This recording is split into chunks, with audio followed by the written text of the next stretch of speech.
way and starting to come under ever more pressure from Malcolm Blackman. Unfortunately, we have already lost one car. That was Dave Avis in his BMW M3 on the opening lap. It was actually the green flag warming up lap. He couldn't get the car struck into life. He sort of rumbled his way past the starting gantry, but then straight in towards retirement. Such a shame for Dave Avis, but the lead is closer than ever. Malcolm Blackman, he really started to apply that pressure on towards Russell Humphrey, but Russell just slightly quicker through Hawthorn, maintains the lead. Malcolm Blackman trying to reassert himself onto the tail of Russell Humphrey. Keith White a fair way away, unfortunately. 6 seconds separates him from our race leader at the moment. However, for company, he currently has Paul Knight all over his tail. There's only about a tenth separating the pair of those two. So back into our sight and towards the line will come Russell Humphrey. Malcolm Blackman continuing just to take more and more time out of the race leader. Let's see what they do this time. They break the beam. Do we see another fastest lap of the race go the way of Malcolm Blackman? Yes, we do. A 1 minute 36.633. And the gap is down to 0.3 of a second. A small look up the inside, but the door couldn't be prized open on the run up towards Druids Corner. Are we going to see a change for the lead all the way around the outside for Malcolm Blackman? Couldn't quite force the error. So very defensive driving from Russell Humphreys. They go back down the hill in towards Graham Hill Bend, and yeah, again, just can't quite find the room, can Malcolm Blackman, but Russell Humphrey, he's having to work so hard for this. The two for the lead continuing to pull away. Paul Knight has managed to work his way through and past Keith White and put 2.5 seconds between himself and the trailing cars. Further back, it looks like it could still be Keith White having to defend in his BMW Z4, but this time it's from the Ginetta G40 of Colin Smith. Rod Birley is currently up to, what, 6th overall in the number 44 machine, the local man from West Kingstown in his BMW E36, so he's carved his way through a few of the Intermark silhouettes. Of course, there was a two-row sort of gap between the pair of them. So immediately, what happened to Keith White, because he was starting on pole position, flicked the car in towards Paddock Hill Bend. It all looks very clean through there, up towards Druids Corner. Where did it all go wrong for him? Because he's now right the way down in what is 4th place and under pressure from 5th. Malcolm Blackman, so quick on the uptake. He started in 6th place. He was up to 4th come the exit of Druids, fought his way then through to 3rd. On the way down towards Graham Hill Bend, we had a spin in the background. That was for what looks like Gary Deal, unfortunately. And Keith White, he lost 1 place, make that 2 because Malcolm Blackman worked his way through and passed on the brakes in towards Surtees. And where did it all go wrong for Keith White? Because he was doing all right, potentially a bit of contact as Malcolm Blackman worked his way through. We've just had another change for position as well. Losing a place there was Colin Smith, and that was Phil Spinks diving his way up the inside, heading through Clark Curve. Over the line they go. Russell Humphrey still under pressure from Malcolm Blackman. 1.5 tenths separating the pair of them side by side. They touch, they rub, but they get away with it. So Russell Humphrey still leading the way. He's got a long 12 minutes ahead. What have I missed? Quite a lot by the look of things. Yeah, Malcolm Blackman pushing hard there. Most of these drivers, as I mentioned yesterday, cut their teeth on the short oval, so a bit of rubbing, a bit of wheel-to-wheel is exactly what they are used to. And for Russell Humphreys, well, Malcolm Blackman has got on the gas a bit too soon coming out of Surtees, loses the tail end of the car. The car makes the lightest of contact with the barriers. He's trying to get the car back onto the tarmac, but Malcolm Blackman, it is so rare you see a mistake from him, and it just seemed as though he was so keen to get on the power jack, he just got caught out. Yeah, that allows not only Paul Knight through, but Rod Birley, Keith White goes through, Adrian Bradley goes through. I think Phil Spinks is there or thereabouts. Potentially so. So there's Keith White. Adrian Bradley's already gone through. Phil Spinks goes up the inside, and then we've still got just sat behind Keith White. He's having a little look as well. Pardon me. That's kind of a 491. Colin Smith. He's now under pressure from. But yeah, Malcolm Blackman. He was looking good for the lead. A small mistake that's cost him dear. It has. It really has cost him dear. He has dropped well and truly down through the order now into the pit lane. We've lost one as well. Jack Whitehead has come in at the wheel of his BMW, I think, into the pit lane. And I can also see there's another BMW that's down there in the pit lane at the moment that is probably going to be going no further. So Russell Humphrey leading the way and is now not really under any pressure whatsoever from that enormous fight that he was having with Malcolm Blackman. He now leads by 9 seconds. So all of a sudden, the pressure's disappeared and he could just really control the rest of the race. Yeah, and Rod Birley is used to running away at the front as well. However, he's got a thorn in his side this time. It's Adrian Bradley. It was Adrian Bradley. Just as I say, it runs wide heading through Paddock Hill Bend. A very easy mistake to make, no matter how many times you've gone through it. He's done a few circulations of the Brands Hatch circuit this weekend. Malcolm Blackman all the way around the outside. He gave it a go, got on the dirty line. He still might just about manage to pick up a place from all of that. Phil Spinks, yes, he does. So Malcolm Blackman not only around the outside of Colin Smith, all the way around the outside of Phil Spinks. Keith White, just that little bit too much. Yeah, he was nearly around the outside of Keith White as well. He came into Druid so quickly. I really didn't think he'd get the car anchored up, let alone turned in, and let alone gain a place coming out of the corner. So it's been a good recovery drive so far from Malcolm Blackman. He will pick up the toe from Colin White and see whether he can hoist himself back up into 5th position. So he's not going to do it as they head down towards Hawthorne. It's still the BMW clone, from then the 2 Tigras, and then the Ginetta just thereafter. Of course, all of these cars space frame chassis. Now for Rod Birley, he is under pressure for the lead of the Super Saloons and trying to squeeze his way through, and just about managing to squeeze his way through on the run in towards Sheen Curve is the number 612 car. But Rod Birley fights back on the run in towards Sterling's, and is he going to hang on to it? No, there's contact between the pair of them. Adrian Bradley gets turned around. Rod Birley is on through the gravel, and I think Rod Birley will come out still hanging on to the lead of that race, because he did continue, whereas for poor old Adrian Bradley, he's probably out of the race. Yeah, whatever happened there, I don't know whether that may have done a drive shaft potentially as well, because he's just, or potentially a rear axle, because he's just not quite moving forward for Adrian Bradley. So Rod Birley will come towards the line in a few moments' time. He's already gone through. I didn't see any visual damage. It looked maybe too little too late for Rod Birley on the brakes, but he just about managed to nip his way up through the inside. We did see a fastest lap of the race last time through from what was Adrian Bradley. He was getting quicker. Unfortunately, I think that's all she wrote for his race. Yeah, it'd be good to get a replay of that, wouldn't it? Because, yeah, Rod had just lost the lead of the race, and here we go. We're getting a replay now. How far alongside was Rod Birley? Well, at the time that the contact was made, he was pretty much halfway alongside, wasn't he? So yeah. I think each driver will have a differing view of that accident. So, yeah, Rod Birley came from a fair way back, but was half the way alongside, and I think would have made the corner. Adrian Bradley turned in, but I think each driver will have a different view of that accident. Yeah, absolutely. It may just go down as one of those things, I think. Somebody that may have been a bit too close to that. Who was that at the time? It could have potentially been Colin Smith in his Ginetta G40, and yes, but Adrian Bradley has managed to get that car back to the pit lane, but clearly not all is well. Over the line in a few moments' time goes what is quite a unique car. You don't tend to see them out that often. That is the Volvo C30 of Adrian Matthews. It just pops up every now and then, doesn't it? Yeah, Adrian Matthews. We saw him out in a Ford Fiesta, did we not, earlier on? We've also seen him out racing Ford Pumas, I think, in the past. Great fight going on at the moment. Keith White is trying to keep at bay the Ginetta in the hands of Colin Smith. Colin Smith is trying to attack and defend at the same time from the Black Tigra in the hands of Phil Spinks, and then there's a load of smoke in the background, and I think a car that has taken a bit of a rough ride heading underneath the vehicle bridge. So I think that was a fairly sizable accident. We only just caught the tail end of it, but it did look as though somebody took a bit of a rough ride there. And let's just have a quick look and see whether we can spot exactly what it might be. No, I don't think we're going to. Red lights are on.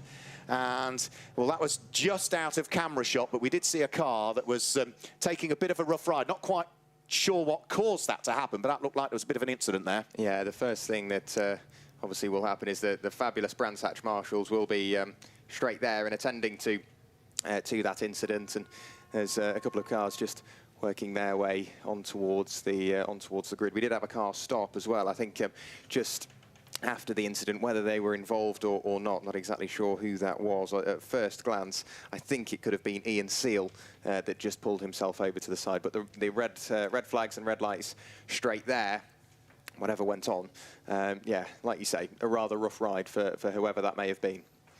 Yep, so the red flag's coming out instantly, and all of the course vehicles that need to be at that part of the incident will head around the circuit. We'll also need recovery vehicle as well, making sure that it is heading out there to pick up the stricken car. The first thing we need to do is just make sure that the driver is okay. It's out of our sight, it's out of camera shot. We don't know at the moment. We couldn't even quite identify who it was as well. So we will await some sort of potential restart of this race. It was not quite 75% through. We got 7 minutes and 8 seconds remaining of the race when the red flag came out.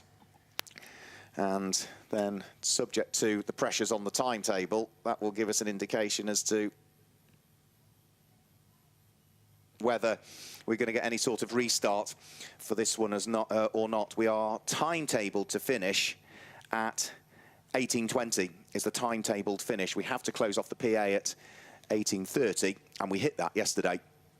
So we did end up not quite getting through our final podium of the day. So just awaiting the remaining course vehicles to make their way in the direction of the incident. We can see that a few of the cars are lined up on the start-finish line, Jack, and the rest of them, quite rightly so, have been stopped by the marshals before the incident, just to make sure that they are not impeding the activity that needs to go on there with the driver that's been involved in this incident. Yeah, exactly. All the relevant people will be there, and obviously attending to the driver and the circuit, just making sure everything is up to spec and exactly where it needs to be. So we will see. I guess we'll see what happens, but. Yeah, it's brought an end to the running as it stands, but you can see just how quickly the fabulous Brands Hatch staff and marshals and all the relevant officials were there. They were so quick on the uptake. So obviously a massive thank you to the marshals and the officials on how quick they got there. That makes you it does make you feel quite comfortable as a driver, I'm sure. Yeah, very safe. Yeah, I mean, we had a range of marshals come up here earlier on today. If you want to get involved in marshalling, it doesn't matter whether it's here at Brands Hatch or whether it's an MSVR race meeting, any circuit, any club, we'd be delighted to have you. And the best way to do it, to see whether marshalling is for you or not, is to log on to the website for the BMMC. That is the British Motorsport Marshals Club. And what you can do there is you can click on a link which gives you an email address, and you sign up for what's called a taster day. We had a range of them come and see us in the commentary box earlier on today, because what you get in the morning, you'll get your ticket through the post, or usually nowadays it's an e-ticket that arrives in your inbox, and then you look at all of the available dates on the BMMC website, pick a date, pick a circuit that's convenient for you, sign up to the taster day, you get your ticket, you arrive at the circuit. You are never the only one doing a taster day. There's always a group of you that come through. There were, what, half a dozen, 8 today, was it, Jack, that arrived? You're greeted by a mentor, one of your experienced marshals, that will guide you through the day. And what happens in the morning is you almost get a guided tour of all the different areas in a race meeting where you can work. So whether it be the individual roles that are available on the marshal's post, whether it be an incident marshal, a flag marshal, what the post chief does, who is the head of each individual marshal's post and is the eyes and the ears of the clerk of the course, you'll get to see what happens in race control and all of the cameras that are available to everybody and all the individual roles there. You'll understand what happens in the assembly area. That's where the cars go to assemble for practice and qualifying, and where they start to assemble before the race. So what happens in the assembly area. You'll also understand what happens in Parc Fermé, which is the area where the cars go to after the race to make sure that they comply with all the technical regulations. See what happens in the scrutineering bay as well, which is, again, that safety process and technical process all of the cars go through. You might get to look in the back of one of the rescue units as well, which are very seldom needed, but will be on site as well, just to check the driver is involved in this incident is okay. They have all of the extraction equipment inside. Should it be a more serious accident, we need to extract the driver. They come up into the commentary box as well, so you get all of that guided tour in the morning, and then in the afternoon, as the guys and girls will have done that came to see us earlier on, they go out onto an individual marshal's post for the afternoon, not on their own, with a very experienced team around them to allow them to understand what it's like out on a marshal's post. You do all of that in one day, Jack, and when the weather's like this, it gives you a really good idea of understanding whether marshalling's for you or not. Yeah, and you get closer than anyone as well. You just cannot get closer. You do get the best seats in the house. And one thing to note as well with any accident, we saw it with Tom Fleming. He brushed the barrier. No matter if you make any sort of contact with another car or a barrier, you get taken to the medical centre as a precaution anyway. Absolutely. No matter the severity of the accident, you always go. And that's just to show the great leaps and bounds that we're making in safety with motorsport. Yeah, well. Absolutely. Yeah, it doesn't matter where any impact incident at all, you have to go to the medical centre to have a regulatory checkup and get the paperwork signed off. Yes. I know through bitter experience myself that that's exactly what has to happen. Yeah, this incident might just take a while to clear up. The rescue crews and the medical crews, the recovery crews, the marshals, the circuit staff will all be working together. What is a very well-oiled team, a very well-oiled organisation. First thing is driver, make sure driver's okay. Next thing is circuit furniture damaged? Do we need to replace, repair, recover? Then it's making sure that the car is out of harm's way. Then you usually get a bit of sweeping up that needs doing, and then the marshals can finally get back behind their barriers the barriers into their respective Marshals positions, and then finally we can start talking about either a restart or the next race, as the case may be. Yeah, absolutely. And one thing I did notice as well on the CMMS sites with the Super Saloons, TinTops and Intermarks, MSVR are returning to Lydden Hill for the first time in a long time. They've never been. They've never been. It's the first ever Lydden Hill race meeting. And the CMMS are there with these cars. So yeah, that's nice to see. And again, that's another circuit that if you want to be a Marshal, you could potentially sign up for a taster day at Lydden Hill. Yeah, absolutely, if you're local to this area.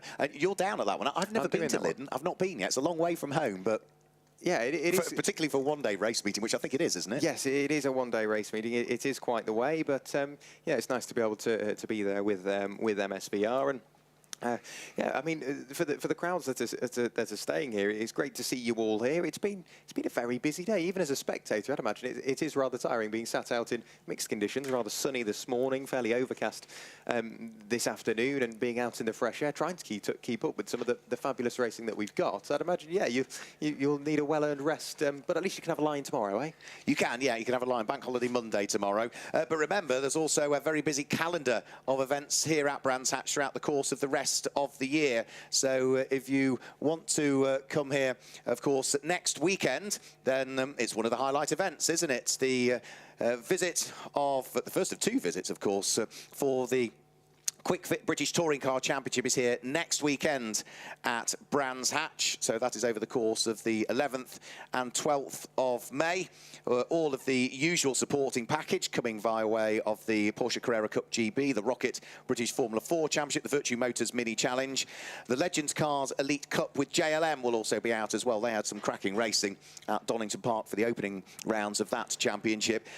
You can buy your tickets online. You do save yourself a few quid off the entry fee, should you even be able to get in on the day. It's going to be very busy. brandshatch.co.uk. Weekend admission is £47.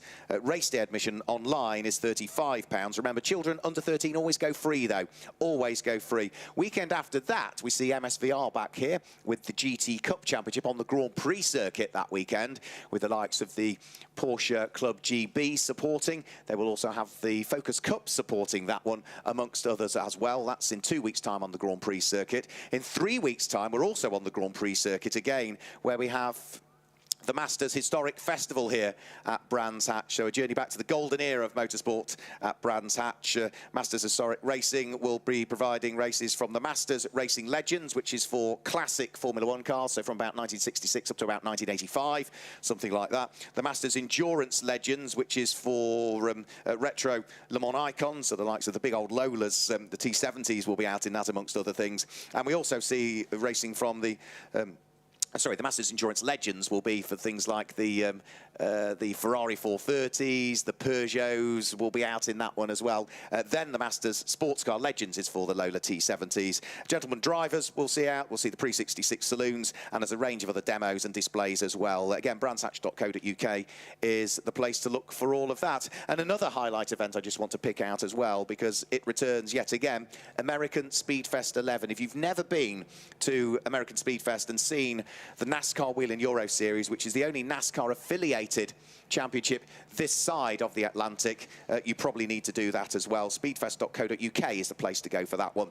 The NASCAR Wheel and Euro Series, which will also see the silhouettes out in that one as well. It looks as though, Jack, the grid is being cleared, which does suggest that with 7 minutes and 8 seconds remaining on the clock when the red flags came out, and we can't quite see the detail of the incident, it does look as though the decision has been made that the pressures of the timetable are probably going to mean we're not going to get any sort of restart for this race. No, it's a shame to see, but obviously safety has to be at the top.